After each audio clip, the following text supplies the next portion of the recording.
Hi there. Culture, the climate crisis, LGBTQIA+ rights, interreligious dialogue, or community-based economic models. We already heard many young people talk about their involvement for different causes on this podcast. What stands out throughout these conversations is their desire to shape a different tomorrow. Today, we continue discussing young people's participation in democratic life with our guest, Konstantinos Maragkos. Konstantinos, thanks for joining us today. Could you please introduce yourself? My name is Konstantinos Maragkos. I'm a 32-year-old social entrepreneur, co-founder and CEO of Youth Makers Hub, a non-profit organization based in Greece. And I'm super happy to be here today with you. We will now, without any further ado, be moving on to our fourth category, which is participation in democratic life. So seeing how people are moving forward democracies within their countries. Okay, so the winner of this category is... EU citizenship. We invited Konstantinos because his organization, Youth Makers Hub, won the 2023 SALTO Award in the category of participation in democratic life with the project EU Citizenship. Not only that, his organization, as part of a consortium, also just won a national award of the Charlemagne Prize for the project Youth Voices for Social Change. Konstantinos, congratulations for those awards. Can I ask you to describe yourself for our listeners? I would say I'm an outgoing guy, a social person, like to interact with other people. But at the same time, I also like to, sometimes kind of isolate myself to, energize and refill actually the batteries. I like sports. I'm an outdoors person. I like running. I like spending time in nature. And I also like reading books of different topics. My friends and my colleagues like to say that I am the semester guy because one semester I am passionate about, introducing aloe vera, and then another semester I am producing kombucha, and then another semester I talk about the gut. So right now I am in my cholesterol semester actually. So, having different interests, let's say, every now and then. All right, I wonder what the next semester will be about. Konstantinos' organization Youth Makers Hub implements impact-driven projects in Europe and Africa with the goal of fostering social change and youth empowerment. For now, and before we get to talk more about your work, I'm curious about one thing. How do you translate solidarity in Greek? Αλληλεγγύη. It comes from ancient Greek. It consists of two words, which is allilos and egii. And it literally means when you are helping the others and when you have this feeling of unity among people who have common interests and common goals. So, as always, ancient Greek is a little bit more detailed and more complicated. Nice. Would you say that the value or concept of solidarity was transmitted or taught to you during your upbringing? Everything can be taught, but the most efficient way of a lesson is the experience. So I do believe that solidarity is something that someone needs to experience in order to feel it. I believe we are the product of our environment, and our environment first consists of family, and then from there, social environment, friends, activities, and so on. So I would say at the first place, I was introduced into the solidarity value mostly from the family. We are 5 siblings in total. It was quite a mess, but at the same time, it was a very powerful experience to understand what it is to help the others. So, the first idea of solidarity came from there, I think. And then another experience, I believe, shaped my value of solidarity and my perspective on solidarity was my involvement in the Scouts. Because, the Scouts have this mentality of creating an environment better for the next generations. This mentality of being prepared to help the others and standing for someone who is weaker in the sense of maybe they don't have the same information or the same power or the same experience, and then being there for them. But also, contributing to environmental protection, contributing to helping your neighbor in a sense. I'm curious to know if there is any story of solidarity in action that you observed with Youth Makers Hub. I have a couple of stories actually. So one has to do with a situation where I believe that I received solidarity. In 2018, when we were implementing one of our first projects, we were in Tanzania with my sister and my team. At that time, we were just a group of volunteers trying to create a project that will help people get to know more about European opportunities and stuff. Through social media, Konstantinos and his colleagues got to meet Steven, who offered to host and take care of them in Dar es Salaam. After a while, Konstantinos realized Steven was providing them with all necessities, thanks to the fundraising he did in his neighborhood. He didn't have a stable income himself, but believed Youth Makers Hub's project deserved support. So for me, that was a very big moment of solidarity that I experienced from someone who had nothing to gain from me, who was a kind of stranger. But, by trusting the other person and letting people be themselves, you actually experience solidarity so powerfully, as I experienced with Steven. Solidarity for me is helping the others without expecting anything in return.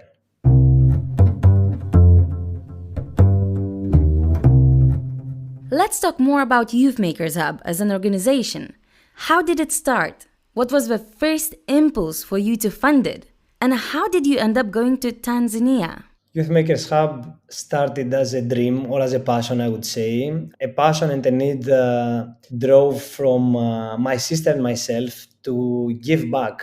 Both my sister and myself have been involved many times in European programs like Erasmus+, as participants or as organizers. And we realized that this is something very useful for people who do not have this information. So in 2018, we implemented our first voluntary project that was We AfriHack project, and it was implemented in 7 different African countries. The goal of this project was to raise awareness about European opportunities, to build the capacity for institutions and individuals to participate in such opportunities, and third, to create collaborations and partnerships between entities in Europe and Africa. So after we implemented this project in 2018, we returned back to Greece and we saw that there was a huge impact. We saw that we created a lot of partnerships. There were a lot of mobilities happening, utilizing programs of the universities through Erasmus+.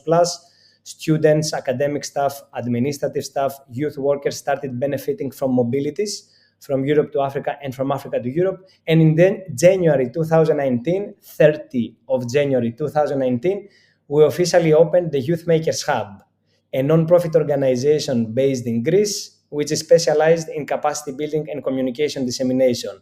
Youth Makers Hub is creating social change through impact-driven projects in Europe and Africa. Konstantinos often says that Athens is closer to the African continent than Brussels. Youth Makers Hub founders believe that active citizenship is not only about voting, but also about being equipped with enough information. Their goal is to disseminate enough information for young people to know about their rights, about the opportunities they can seize to grow as individuals and as contributors to their communities. We are proud to say that we make projects that always have an impact. They always have the end user, the young people and their communities as their clear target group. And through interactive methodologies like non-formal education, advocacy, storytelling, and other methodologies that, of course, are trendy and are followed by the young people, we are equipping all of these participants with the tools they need in order to be active and to create change in their communities. We do believe that inclusion, diversity, and collaboration are very powerful and very important. So in our partnerships, we always try to promote such values. And then another aspect of our organization with our programs is, again, the youth empowerment. As I mentioned before, our target groups, most of the times are young people between 18 and 35. We try to target more the hard-to-reach people, marginalized people with fewer opportunities. And we try to provide the space to them to, explore their potential, unleash their potential, actually, because we believe that every person has a talent or has capabilities and has potential inside. So let's say we are acting as facilitators to let this potential go out and have an impact on them and later on their communities. So In a nutshell, this is how Youth Makers Hub is, contributing to help the youth become the leaders of tomorrow. Amazing! So far, Youth Makers Hub implemented or participated in 27 projects in 13 different countries. Can you tell me about the team that is behind all that work? So one of our guidelines is always to work with and recruit young people. So we are a team of 8 right now, and the average age is 26 years old. We are very adaptable, operating in a more flexible startup environment, discovering new trends, new processes, trying to improve as much as we can. And recruiting young talent and working with young people is very important for us. We provide the space for them, even if they don't have professional experience, to cultivate, to become better leaders and to learn, actually, giving them a kind of safe space. This idea of providing a safe space for people to bloom brings me to my next question. How do you think inclusion and solidarity connect in your work? Inclusion does not exist without solidarity, and solidarity does not exist without inclusion. So I do believe that these two values are interconnected. Standing with people who are not, part of the mainstream, let's say, who are not in capital cities, who are not in education or training or employment, standing and involving people from such backgrounds, I believe that shows solidarity. And from the other side, showing solidarity to people who have less opportunity is showing inclusion. So I like to use these terms, interconnected, and I do believe they go very well together.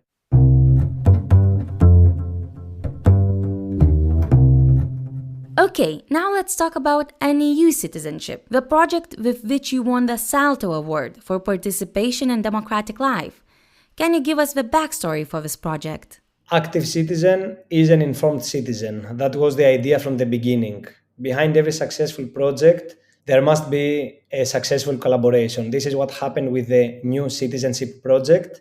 2 civil society organizations from Greece partnered together, Youth Makers Hub together with Ikougenia, as 2 organizations who envision a generation that is more empowered and is able to create their own change in their own community. So the idea behind the New Citizenship Project flourished in our office in Kalithea, Athens, when our colleagues from Ikougenia came for brainstorming sessions. The organizations realized we had complementary skills and experiences and decided to combine Youth Maker Hub's experience with digital tools and channels with Ikougenia's background with sustainable development. New Citizenship was a project that finally was funded by the Youth Foundation for Lifelong Learning from Greece. It was implemented for a period of 18 months and involved more than 300 young people through 7 activities that happened physically and digitally. The activities took place in different locations. As we mentioned before, this project tried to target people who do not live only in capital cities and big cities, but also in others. So some activities took place in Dorida, a very small city with a few permanent citizens. Other activities took place in Athens, some in Thessaloniki, and some in Creta. And these activities had as goals from the one side to provide the young people with civic engagement tools, to train the young people about sustainable development, to inform the young people about possible opportunities that they can have, and also to empower them to go for these opportunities, to apply for their own projects and create their own initiatives. The project also engaged different stakeholders, including political leaders and civil society actors in roundtable discussions. These interactions were very rich for the young people. Konstantinos, can you develop a bit more on the activities you implemented? Which one was your favorite?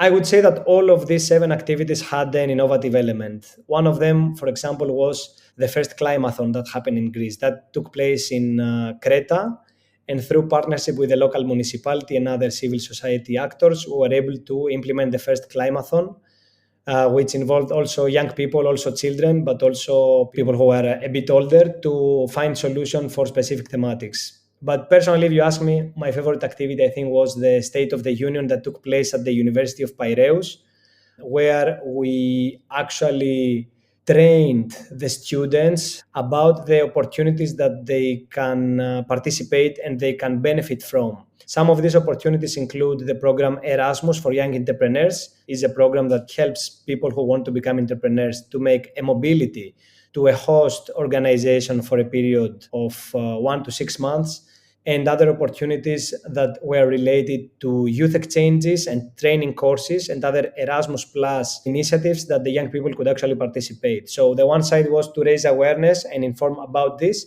and the other side was to do a kind of capacity building to share knowledge, tips, how to prepare the applications, and how actually the young people can participate. So in those events, we try to use inclusive and interactive methodologies like non-formal education by putting the participant in the center of the learning process and giving them the space to express themselves. Another activity that I really loved and it was very innovative was the one that happened in Athens, where we partnered with Woolly Watch. And Woolly Watch is an organization that advocates for transparency among representatives of political parties. They are trying to raise awareness and bring in the light discrepancies that have happened in the past, but also the facts of today. So Woolly Watch, as a very good partner, trained our participants on advocacy tools, showed them some platforms that people can use in order to address their concerns, and how the participants could make their voice and their concerns actually heard. That sounds like a very comprehensive curriculum. Can you tell me a bit more about the participants? Who were they? And how did you get them to know about this program? So the project involved young people between 18 and 20 years old, in this transition phase where you are a student or you are looking for your next step, or maybe you have started your first job. So that was the initial target group. And most of the recruitment happened through social media. So, opening call for applications, trying to recruiting the participants. We tried to give priority and also to have it as a requirement that the people who wanted to participate in our activities did not have a major participation, let's say, in previous similar events or in previous EU-funded projects. Also, by doing some activities on the ground in communities like Dorida, where there are a few permanent citizens, trying to recruit people from the surrounding areas or people who were willing to travel and come there to the rural area has been also a priority for us. We use the word of mouth methodology by trying to share the word with our peers. As organizations, we working with young people, the networks of our colleagues are also young people, so they try to spread the word in a more non-traditional manner by sharing the news, telling there is this opportunity if they want to participate. And the same also happened as well from our partners from Ikougenia, who combined as well this beautiful project with their civic service initiative. So the participants had the opportunity to participate in some activities of the project and also some activities of the Ikougenia organization at the same time. The project involved 330 participants over 18 months. What kind of results can you share with listeners? I can give the example of specific people who, after actually participating in the activities, they changed their not career path, but academic path. I have in mind two people who applied and got accepted to masters that are related to sustainable development and resources management. And that was a very tangible result out of the program, which means that there was a lot of good information, good motivation for people to, be more motivated to study about sustainable development and learn more. So I think for some of the participants, something that stood out was the sustainability and the sustainable development point of view, involving also the United Nations Sustainable Development Goals. And I would say on the other side, what stood out for the participants was the process itself and the skills that were developed during this process. As I was mentioning earlier, we had the Climathon, which is, a hackathon during which participants had to come very quickly with ideas, working in small groups. They had to address challenges and provide solutions during a very small time frame. So this process of developing so many skills in such a short time was something that also stood out. A lot of people told us that they appreciated the methodology we used and the skills that they were able to develop in such a short period.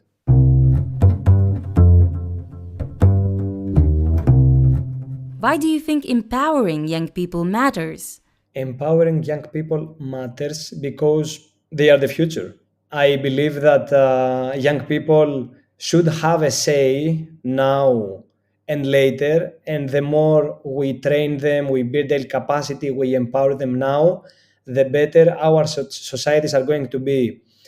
I am very sure and very confident that some of the people who participate in our activities are the leaders of tomorrow at political level, at governance level, at their communities. They are going to make the difference. And it all starts with the individual. In order to change systems, you need to work in the roots. You need to do the grassroots work. So let's assume, young people a seed, and then what we do is just to water the seed in order to grow and become a plant. This is our job, to facilitate their growth in order in the future to turn not only into plants, but also into big trees that are going to cover with their shadow our societies. To close our conversation, Konstantinos, I would like to ask you, what do you think are the greatest challenges for solidarity in Europe today? Some of the challenges that Greece and Europe and the young population is facing has to do with the rise of extreme right political parties. Democracy is not something that we should take for granted. So I believe that the misinformation, disinformation, and this kind of propaganda that has been happening over the last year. So when people are receiving the wrong information and they are not having the opportunity to, receive information that is not biased and information that is more transparent, we have as a result people supporting extreme right parties without really understanding the why. Maybe it's out of frustration because it's true that the last years we have been very disappointed. Maybe it's because they are hopeless. But still, I believe that this consists of a great challenge with a great solution, having technology in the forefront for providing accessible, transparent, and real information to the young people to make more informed decisions. At the same time that I see this as a challenge, I believe that the hope for the future is, again, the younger generation. I will give this lovely example of my two nieces, Nefeli and Eva, who are volunteering right now at Youth Makers Hub. Every Friday, they dedicate 4 hours of their time to come and contribute first and learn second.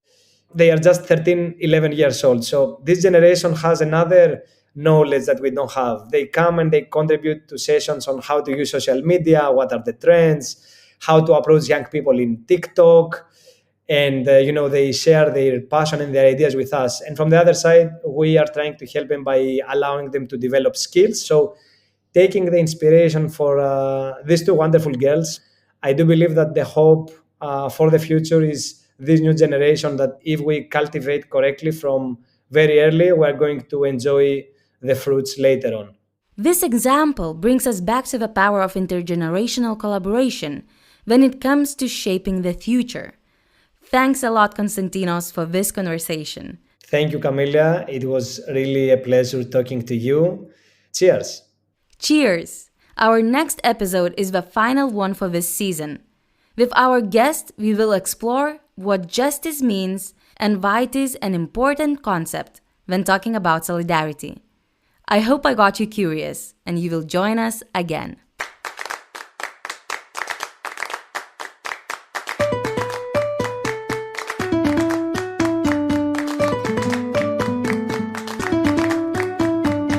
This is a podcast of SALTO European Solidarity Course Resource Center, produced by Instituto NOW. For more information and resources on solidarity and the course, go to talkingsolidarity.eu. The theme song Solidarity Unifies Us is composed and sung by Paula Gehrs. The episode was written by Luis Mutabazi and Rahel Ashwanden, produced by Ariel Trindade, mixed by Simon Aftalión, and hosted by Kamilija Garbauskaite. The artwork was created by Ina Gouveia. Our love to share.